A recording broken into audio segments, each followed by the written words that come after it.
Today is install day on a product we debuted 2 weeks ago on the channel, which I can't wait to get this installed. Looking forward to seeing how easy or hard it could be to get this installed. So let's get started.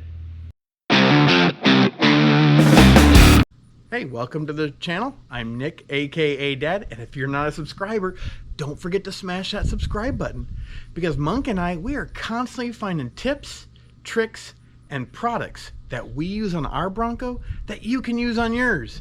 And this is an install, like I was talking about, on the CSF Transmission Cooler relocation kit. Now CSF just came out with this kit, I believe it was like right at the beginning of June or maybe middle of June. So I was really excited to get it on the Bronco. So we did the unboxing, and today we're actually getting the install started on this. You'll definitely need a trim removal tool, 10mm, 8mm sockets. I'd both have like the deep well and the shallow on hand, whether you're using whatever kind of ratchet you want to use. There are going to be some tight spaces, so maybe a box wrench, an open-ended wrench might be handy, because I've already looked and there's a couple bolts that I'm not too pleased about with the Ford engineers, but we'll get to that later. You'll definitely want coolant, because we do need to remove coolant lines off of the OEM transmission cooler. So I would recommend using Motorcraft. You could probably get that at your local O'Reilly's, Napa, whatever you've got around, or even your local dealership should have it on hand for doing just routine maintenance on people's vehicles. But yeah, we've got the deconstruction done, so now we need to get underneath, get the OEM cooler off. We'll show you what pieces you need to keep, because you're going to be using some of them to put on the distribution block that they have, their thermostatic block from CSF. So let's get to this installation. And well, I just found out we had an SD card format error on our camera, so lost some of our footage from the beginning, because what we really need to do is get to these grill shutters back here, and it's a 10mm socket for 4 bolts. Let me show you those bolts. So on here you've got one up here and then one down here, and then the same on the other side, one on top, one below. Need to get this off because we got to do some trimming to it. All right, now that we got those 4 bolts out, we need to come back up top, because the grill shutter actually has 4 bolts up top. To get the grill shutters off, we do need to get those 4 10mm bolts out. And once you get those bolts out, there is a connection over here on the driver's side, at least for ours. I'm not sure, I know it goes to the grill shutters, so you want to get that disconnected. And then I don't see anything else here. Thing about these connectors are, boy, if you do some off-roading, you get lots of dirt down in here, and it gets really hard to get these connectors off. There we go. And just like that, we should be able to pull this off here. It does wrap around the bottom of your AC condenser here, but it looks like it's mostly just rubber flaps basically, and with our bumper being pretty close to the body itself, it does give us a little bit of a pinch point here. So just be careful if you've got an aftermarket bumper that you don't go crazy trying to rip this thing out of there. I think if we start on this side, we should be able to at least start pulling it up and through. There we go.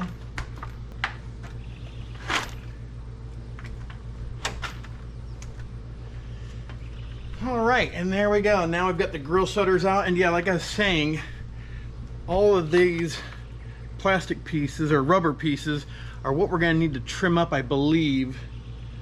And they got some great instructions from CSF, which we'll go over here in a little bit too, but let me keep on with this.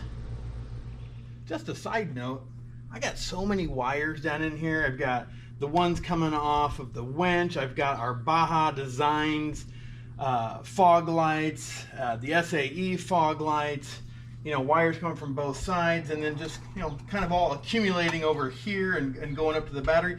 What do you guys do to keep everything together and looking good? I mean, I've got lots of like zip ties in here holding, you know, them all together, but you know, at the end of the day, I think maybe I just need to shorten some of these up, make it look a little bit nicer. But yeah, put a comment down below. What do you guys do about your wiring to keep it looking good? Now that we have this, like I said, out of the Bronco, we've got to do some cuts on this. So their instructions are good. They it would be nice if they had like a bigger picture of this and kind of outlined the different spots that you're going to be doing, and then kind of get a close in. But here's what you got. So this is the top here, and this is the inside. So this is facing the engine. This is where your hood latch and all that is at. So going over here, this will be the driver's side. Keep my shadow out of the way. You can kind of see my yellow marks here. We're gonna basically take out this little slot here, and this is a 70mm cut, and you're basically taking it down to that hard plastic here, so it transitions from rubber to a hard plastic. So you're just basically going down to that and then cutting over. Now here is one I had trouble kind of figuring out until kind of looking at some of this. You have, this is again the driver's side, you got this little notch here, and then this transition here. You basically cut from this transition over 120mm to here, and then we're gonna just basically cut all that rubber flap off. And then over here again on the, this would be the passenger side basically. This, hopefully this is showing up, yellow paint marker here. It's another 70mm cut, so you're cutting here over and just giving yourself a little bit over on this side, and that's the cuts you need to make. And I'm just going to use our trusty little multi-tool here.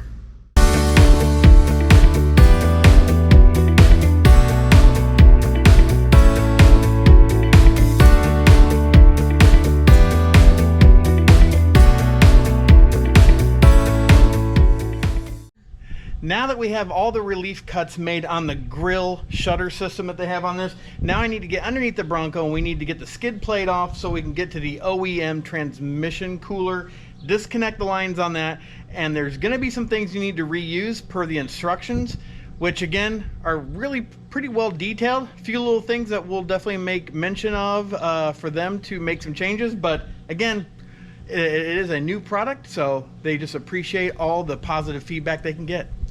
Let's get the skid plate off and get to taking off the OEM transmission cooler. Well, we've got the skid plate off, obviously, and this is your transmission cooler, it's your OEM one. We need to take off these bolts and isolators from the bottom, and there's two up on top. These are 10mm, we're finding out. You also need to take off these hard lines, which have this plastic gray retaining clip. Hold on to the retaining clips, you need those, as well as what I saw in the instructions.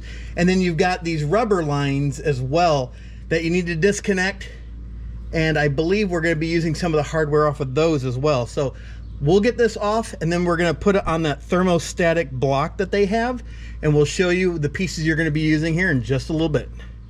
All right, so I don't really know what size these are. We're just using an adjustable wrench to take off the hard lines here, which is what I'm calling them, the hard lines.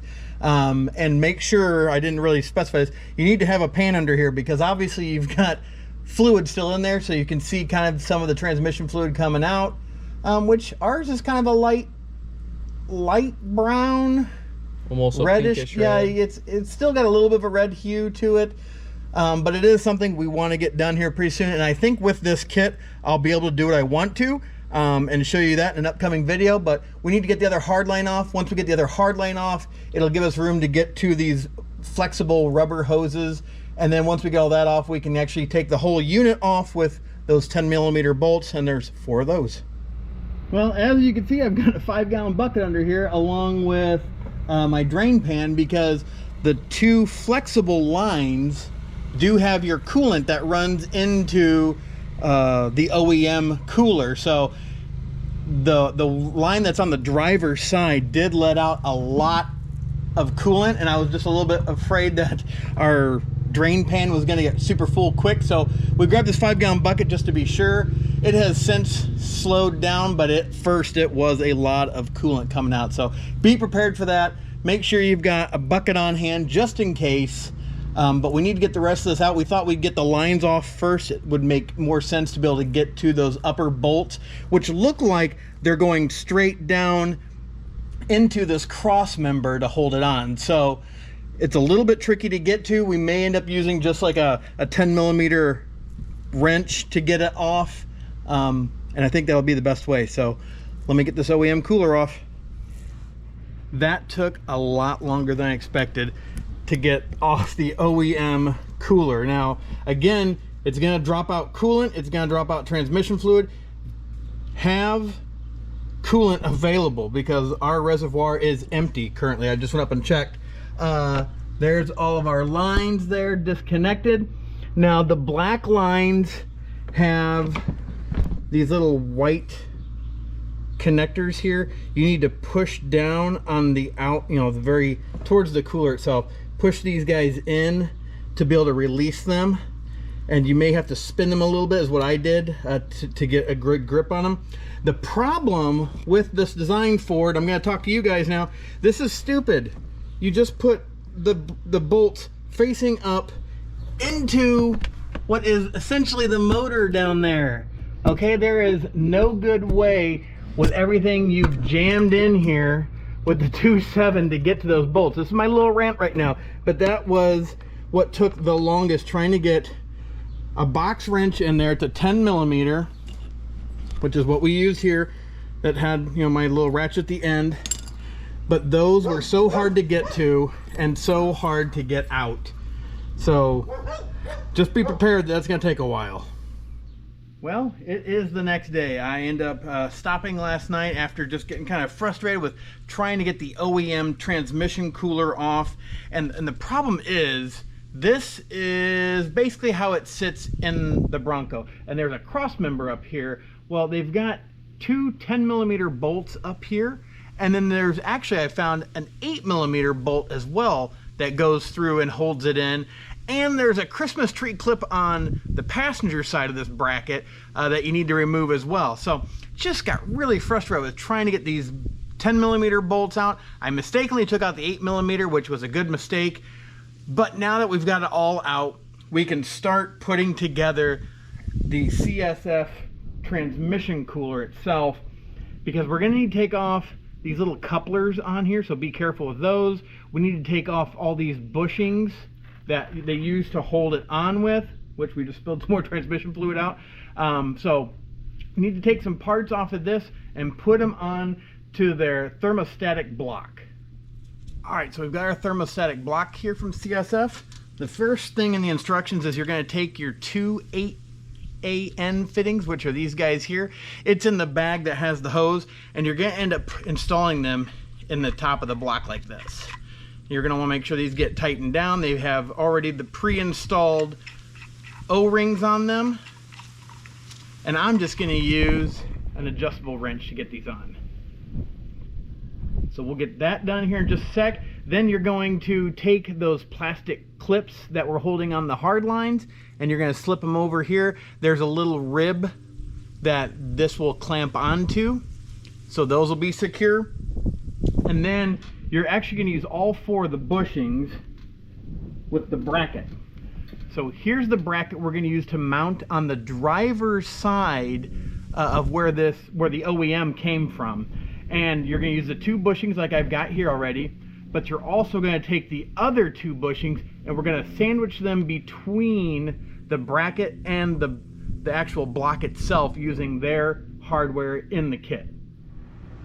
All right, so we've got it all put together. We've got our plastic retainers right down here to hold on those plastic lines. It's a very flexible line, that's where those will go. And then we're gonna end up putting the hard lines into these holes here that already have threads in them.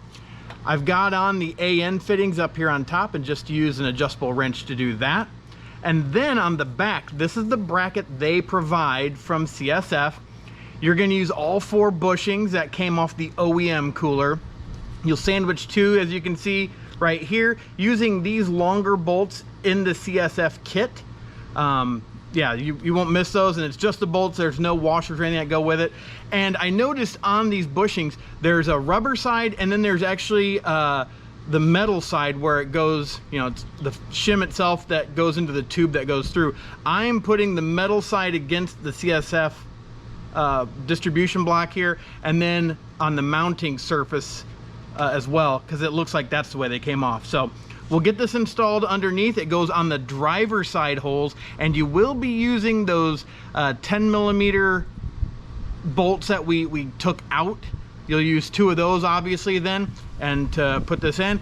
But then looking at this too, you will also need a wrench. I don't know if we'll be able to get a socket on that or not, but I'll let you know as soon as we get her installed. All right, and that is what it's gonna look like. The 2 hard lines up top, used our adjustable wrench to get those tightened down. And then the 2 lines here on the bottom, which are the flexible lines.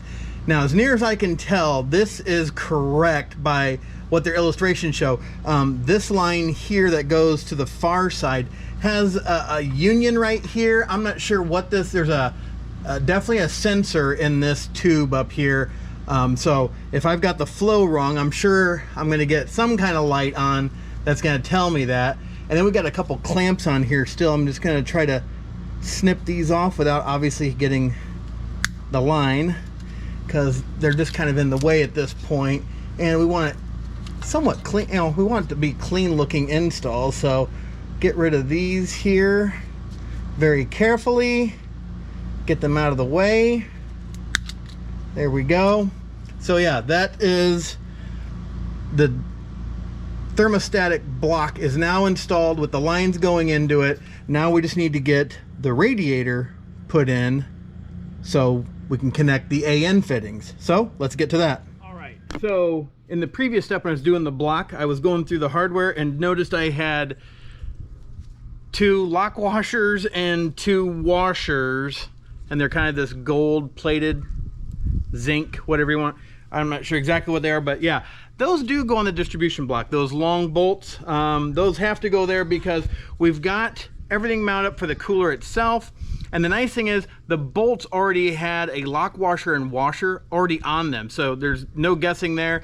And then they have a serrated flange nut for the other side. So we've got, this is our passenger side, this is our driver side, and they kick back away from the Bronco, so it's pushing the radiator out. And then this is the driver's side. This is where our connections will go. So let's get this mocked up, make sure it's going to fit, or if we need to make some adjustments, because you do have some adjustability with these, which is really nice. So let me get this mocked up and we'll see where we're at here.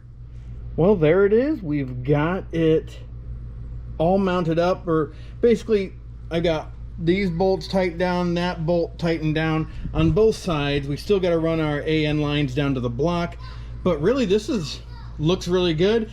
I can say CSF has a great kit as far as all the components fit just right. The instructions are pretty good. I do have some things that they need to kind of put into the instructions, like, you know, those washers and lock washers, where do they go, things like that. Make sure everybody's got good instructions on how to put this in. But really the kit fits really well. They've got these recessed to where it can go around the ends of the AC condenser. And then on this side, you have the lines for the AC condenser. So they've got these brackets made really well, and they fit in stock location. So there's no drilling involved at all on this kit. You have some trimming to do, which we did on the grill shutters, which is gonna go right over the top of these. But really, it's all done. Last thing we need to do is get those AN fittings and then go over here to our coolant reservoir, because it is bone dry now.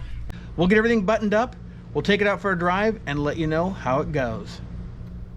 Well, just got to our first place after stopping by to see my dad and hit the interstate. So we're doing about 75 miles an hour on the interstate, and temperatures of 140 degrees on the transmission. So doing really well. We've still got a few more stops to make, but yeah, we'll just see how this does by the time we get home.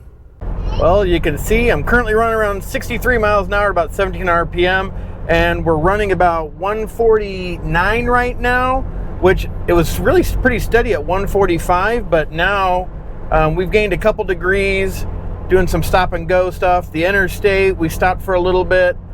But yeah, I've been pretty happy with this, and we're still putting a little bit of coolant into the reservoir just because it keeps sucking it out. So we definitely lost almost a gallon of fluid, it looks like. So let's get back to the house and wrap this up. We just got back from the drive, and as you saw from the video, we were keeping temperatures pretty cool.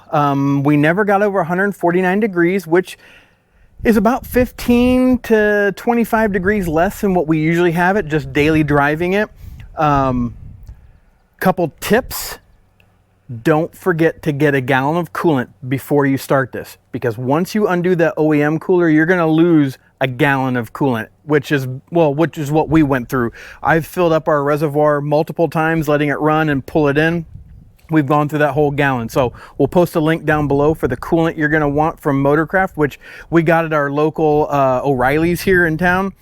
Another thing, the things you'll need to actually do this installation, I would suggest 8 and 10 millimeter sockets and box wrenches. If you've got a ratcheting box wrench, great, because those top 10 millimeter bolts on the OEM cooler are extremely hard to get to, as far as it's just really tight. You can't get a socket up in there. It's hard to see because you can't get your head up in there to see them. So I would definitely get some box wrenches to do that. Definitely have a couple of adjustable wrenches, because the AN fittings, you're gonna need to hold on to the lower end and tighten the upper end. And be careful when you're attaching the AN fittings to the cooler itself. Those lines are pretty thin and you don't want to twist or break them. So just be careful with that. And just, again, make sure all of your connections are nice and tight. I haven't seen any leaks so far. We've driven this all day today, pretty much, doing some errands. Haven't had any leaks yet. And it's a really just nice system. Everything fits well. The trimming instructions were good. I have let them know of a few tweaks I would do to the instructions for me. So we'll see. But following instructions, I actually got through it pretty easily. So yeah, I would definitely tell people, if you do daily driving, it's a great option, especially if you're doing long commutes. If you like to hit the trails and doing rock trails, doing some rock crawling, great option. You want to keep that cool air coming into your transmission so it stays cool. Or if you're hitting the mud or the sand, hitting the deserts and hot temperatures, you want to keep the transmission cool. So I think it's a great option. But if you're, just doing some daily driving just around town, you might say, for that kind of money, I'll stick with what I got. And that's fine.